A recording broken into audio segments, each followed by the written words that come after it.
How to make Chrome faster on Windows. Hi everyone, this is Kate and welcome back to another tutorial. And on today's video we will see how we can make Chrome run faster on Windows. So without any further delay, let's get started with this video. First of all, you have to open up Chrome. After you open it up, navigate to your right hand side. From there, click on three dot icon.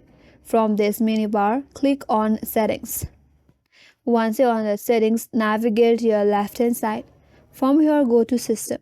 Once you're on the system, there you will have this first toggle that says continue using background apps when Google Chrome is closed. If you have turned on that toggle, make sure to turn it off. Once you have turned it off, now again navigate to your left hand side and go to Reset Settings. Under Reset Setting, you have to go to Restore Settings to their original default, and here it says this action will reset some Chrome settings and Chrome shortcuts, disable extension, and delete cookies and other temporary site data.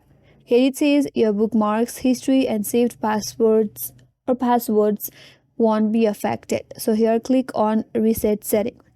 Once you have done that, now the other thing that you have to make sure is if you had added tons of extension to your Google Chrome, that may degrade your Chrome performance. So you have to clear some of the extension.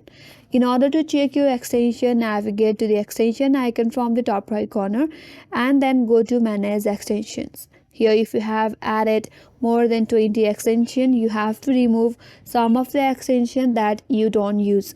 So to remove that, click on Remove button and then go to Remove.